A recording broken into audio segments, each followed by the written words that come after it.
პარაგრაფ თბილისში ვიქტორ სანეევის სახელობის სტიპენდიანტი სპორტსმენების დაჯილდოების ცერემონია გაიმართა. აფხაზეთის ავტონომიური რესპუბლიკის მთავრობის თავმჯდომარე რუსლან აბაშიძემ, აფხაზეთის განათლებისა და კულტურის მინისტრმა ნანა გაბელიამ და საქართველოს მთავრობის ადმინისტრაციის უფროსის მოადგილე ილია შამუგიამ აფხაზეთიდან დევნილი წარმატებული ახალგაზრდა სპორტსმენები ვიქტორ სანეევის სახელობის სტიპენდიით დააჯილდოვეს.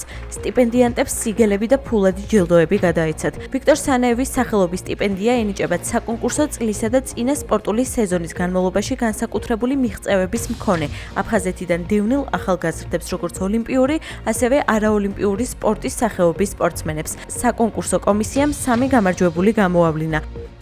ვაჯილდოებთ ჩვენ გამორჩეულ ახალგაზრდა სპორტსმენებს სხვადასხვა დისციპლინაში, როგორც ოლიმპიური, ასევე სხვა დისციპლინებში და დაგიდასტუროთ კიდევ ერთხელ ჩვენი მზაობა, მთავრობის მზაობა, რომ ჩვენ ყველაფერს გავაკეთებთ იმისათვის, რომ მაქსიმალურად დამეხმაროთ განსაკუთრებულად და გამორჩეულად ახალგაზრდა სპორტსმენებს, რათა ასევე იყოთ თანამონაწილეები მათი წარმატების.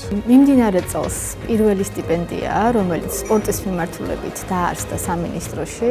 თქვენ კარგად მოგეხსენებათ, რომ სპორტის მხარდაჭერა და სპორტის მიმართულების გაძლიერება ჩვენი სამინისტროს ერთ-ერთი პრიორიტეტული მიმართულებაა.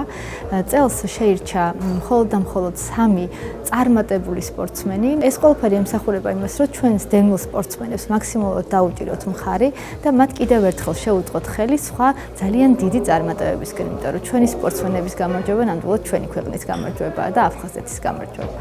მსგავსი სტიპენდიები ვფიქრობ, რომ აუცილებელია სამინისტროს მხრიდან, რათა ახალგაზრდა სპორტსმენებს მეტი мотиваცია მისცენ და ფინანსურადაც დაეხმარონ.